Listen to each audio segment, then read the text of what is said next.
Hi friends, स्वागत है हमारे चैनल में। और अभी अभी बूम क्रैश के अंदर जो आप लोग को बताया गया है मूविंग एवरेज सेट कैसे करना है, आरएसआई कैसे सेट करना है, उसके अंदर हमें किस तरह से प्रॉफिट लेना है, मैं आपको थोड़ी सी सेटअप जल्दी से बता देता हूँ।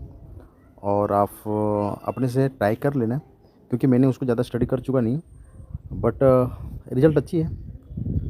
सबसे पहले मैं आपको बताता हूँ ये सेटअप जो ऊपर आपको दिख रहा है मूविंग एवरेज, ये आपको ये मूविंग एवरेज ये कितने का है, और नीचे का एक आपको आरएसआई दिख रहा है, वो सेट कैसे करना है वो मैं आपको क्लियर करता हूँ। सबसे पहले आपको करना क्या है, ये आपको ज़्यादातर अपोजिट साइड यानी रॉन्ग साइड में आपको बैठना है, और राइट साइड मतलब कि अगर हम बूम में बैठते हैं तो बाय में क्या कहाँ से हमें बैठना है और सेल में कहाँ से बैठना है, उस आपको उसमें आपको थोड़ी सी गाइड करते हैं। हालांकि पर इंडिकेटर में ज़्यादा भरोसा नहीं रखें, क्योंकि आपको सबसे ज़्यादा भरोसा तो भाई आपकी स्टडी के ऊपर ही करना पड़ेगा। बट स्टार्ट करते हैं इसका जो सेटअप क्या क्या है। सबसे पहले आपको कुछ नहीं करना है, पहला जो सेटअप है हमारा, सबसे पहले चले जाना मेन चार्ट पे, मेन चार्ट में क्लिक करना, और क्लिक करने के बाद आपको मूविंग एवरेज को क्लिक करना। मूविंग एवरेज को जैसे आप क्लिक करोगे तो उसमें आपको पहला पीरियड जो है ना वो आपको 1 रखना है, दूसरा शॉर्ट आपको 10 रखना है, और कलर सेट कर देना है। कुछ नहीं करना, डन कर देना है। उसके बाद फिर से आपको नीचे जाना है, इंडिकेटर विंडो में F+ में क्लिक करना है, और मूविंग स्ट्रेंथ इंडेक्स को क्लिक करना है, और क्लिक करने के बाद इसका जो सेटअप है सेम 1 3 ये आपको सेटअप कर देना है। उसके बाद फिर से आपको नीचे से F+ जो नीचे दिख रहा है इंडिकेटर विंडो का 1 का, F+ में क्लिक करना, फिर से उसको एक मूविंग एवरेज ऐड करना है। ऐड करने के बाद आपका जो यहाँ पर है सेम रहने देना है, कुछ नहीं करना है। यहाँ पर आपको एक थोड़ा दिक्कत लग रहा होगा, सर ये नीचे का लेबल है वो कहाँ से, लेबल करने के लिए आपको ये पेंसिल में क्लिक करना है, और यहाँ लिखा हुआ है इस पे, अगर आपको और कुछ बॉक्स चाहिए तो ये ऊपर का प्लस चिन्ह रहा तो बॉक्स बन जाएगी, ठीक है ना। क्लिक करना है तो उसको डिलीट कर सकते हैं। देखिए यहाँ पर एस लिखा है और नीचे बी लिखा है, यानी एस में सेल, हमारे में सेल लिखा नहीं रहा था, ओके सेल, और यहाँ लिखा है बी बाई, नीचे से बाई करना, ऊपर से सेल करना, ये आपको इन्फॉर्म करता है। यहाँ से फिर आपको डन कर देना है। ओके, तो चलते हैं हम लेट्स चार्ट के ऊपर और देखते हैं इसके क्या है रिजल्ट्स। नीचे देखो मैंने सेल और बाय लिखा आ गया, इस तरह से आपका सेटअप हो जाएगी। ये इंडिकेटर क्या आपको इन्फॉर्म कर रही है कि अगर आप ये 90 ऊपर का जो है ना 90 और नीचे का है 10, कहाँ से कहाँ आपको एंट्री करना वो समझते हैं। पहले सबसे पहले हमें बूम 1000 के ऊपर हम पे करते हैं। बूम 1000 में कहाँ से क्या रिजल्ट है, बूम 1000 में रिजल्ट है, देखो दोस्त, कि इसका कहना कि अगर ये 90, ये नीचे का 90 दिख रहा है ना, 90 अगर ये टच करता है और ऊपर टच होने के बाद ये ऊपर का जो मूविंग एवरेज दिख रहा है, ये आपको मूविंग एवरेज मैं थोड़ा सेटअप करके देता हूँ आपको। ये एंट्री कहाँ से करना है, ओके, ये क्रॉसिंग दिख रहा है, और नीचे का जो क्रॉसिंग है ये एंट्री पॉइंट है, ये नीचे का एंट्री पॉइंट है। ये जैसे यहाँ से मूविंग एवरेज को ये कैंडल क्रॉस करती है, और क्रॉस करने के बाद ये आपको कितना कैंडल वेट करना है, यहाँ से लेकर आपको 20 कैंडल तक आपको होल्ड करना है।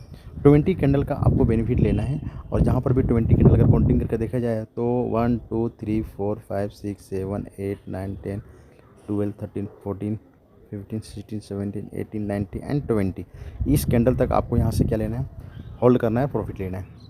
ये अपने रॉन्ग साइड में, और अगर इसका स्टॉप लॉस लगाया जाए तो आपको बस ऊपर के जो हाई बस आपको 5 कैंडल के स्टॉप लॉस रखना है, ठीक है। ये आपको बाई का अगर बूम 1000 के अंदर एंट्री करते हो तो सेल में इस तरह से आप एंट्री कर सकते हो। और अगर इसकी बाय देखा जाए तो बाइंग जोन कहाँ पर है, तो जैसे ये मूविंग एवरेज नीचे टच किया, सॉरी ये हाँ नीचे का मूविंग आरएसआई में जो मूविंग एवरेज लगाए हैं वो नीचे टच किया 10 के ऊपर, जैसे लगाए वहाँ से आपको हमें एंट्री लेना है। और एंट्री लेने के बाद देखिए इसका रिजल्ट जो है ना ये आपको दिखा रहा है थोड़ा, और उसमें भी आपको स्टॉप लॉस 10 कैंडल के आसपास रख लेनी है, ओके। ये अभी अगर नीचे टच करे तो ये फिर ऊपर जा सकते हैं। ये आपको ज़्यादातर रिजल्ट हो गया रॉन्ग साइड में, इसमें बेटर है कि आपको एंट्री करके अच्छी प्रॉफिट दे सकते हैं। और अगर इसी में देखा जाए तो क्रैश 1000 के ऊपर देखा जाए, तो क्रैश 1000 के ऊपर देखा जाए, ये क्रैश 1000 में उसमें क्या करता है, कहाँ से एंट्री लेना वो भी आपको समझा देता हूँ। सिंपल सी बात है, ये आपका टच किया 90 90, ओके, ये टच किया, ये टच किया, कभी 90 जैसे टच किया, हमें कहाँ से एंट्री लेना था, एक क्रॉसिंग, ये जो कैंडल ये जो आ रहा है नीचे, ठीक है, तो हमें सॉरी ये आपको 90 जैसे टच किया था, हमें सेल में लेना था, तो ये आपको रिजल्ट मिल गई, ठीक है। और अगर रॉन्ग साइड में बैठना तो हमें क्या करना है, तो हमें थोड़ा सा वेट करना है। जैसे यहाँ पर कहीं टच किया है, देखो यहाँ पर उसने 90 टच किया है, और 90 टच करने के बाद ये 90 टच किया है और 90 टच करने के बाद देखो यहाँ से क्रॉस कर गया। यहाँ से क्रॉस करके आपको 20 कैंडल का वेट करना है, 20 कैंडल प्रॉफिट लेना है। इस तरह से आपको रिजल्ट आपको मिल जाएगी। अगर देखा जाए तो क्रेज 300 में बहुत लोगों को पूछ रहे थे क्रेज 300 में क्या है, तो क्रेज 300 के अंदर बताना चाहता हूँ, क्रेज 300 में ज़्यादा होल्डिंग नहीं करना है, बस आपको होल्डिंग करना है। जैसे यहाँ पर 10 कैंडल टच किया और यहाँ पर इसने पार किया, केवल आपको 5 कैंडल ही वेट करना है, ठीक है। 1 2 3 4 5 तक आपको प्रॉफिट लेनी है, फिर निकल जानी है। ओके, ये बात ध्यान रखना, क्योंकि क्रेज 300 बहुत बड़ी नुकसान भी हो सकती है, प्रॉफिट भी हो सकती है। ये आपको यहाँ पर भी देखा जाए इसकी रिजल्ट, यहाँ पर ये आया, टच किया, यहाँ पर उसने टच करने के बाद देखो यहाँ पर उसने थोड़ी सी रॉन्ग किया, लेकिन हमें 2-3 कैंडल निकल जाता, ठीक है ना, तो 5 कैंडल तक आपको नहीं जा सकते। उसके बाद यहाँ पर देखो ये 90 टच किया, यहाँ पर इसका रिजल्ट बहुत अच्छी है, ये आपको हमें। और अगर देखा जाए बूम 500, तो बूम 500 में जो है उसमें आपको 8 से 10 कैंडल ही वेट करनी है, ये याद रहे। जैसे क्रॉस करता है 8 से 10 कैंडल ही प्रॉफिट लेना है। ये रॉन्ग साइड में देखा जाए तो ये यहाँ पर एंट्री किया, देखो ये 90 टच किया और यहाँ से हमें यहाँ से 8 से 10 कैंडल एंट्री लेना है। 1 2 3 4 5 6 7 8 9 10 ही 5 से 10 कैंडल के बीच में ही लेना है। 5 से 10 कैंडल के बीच में आप उसको बाहर निकल जानी है। तो दोस्तों ये रहा सेटअप। अगर कोई इशू है इसमें तो बताना मुझे, क्योंकि ये वीडियो अगर लंबी बात की जाए तो बहुत लंबी बन जाएगी, लेकिन आपको ये सेटअप सबसे इंपॉर्टेंट है। मैं सेटअप फिर से दिखा देना चाहता हूँ, सेटअप क्या क्या है, कोई बड़ा सेटअप नहीं है। ये आपको सेटअप है, सिंपल सी जाना है। फर्स्ट में मैन चार्ट में क्लिक करना है, मूविंग एवरेज क्लिक करना है, पीरियड आपको सेट कर देना है, ऑलराइट कंप्लीट।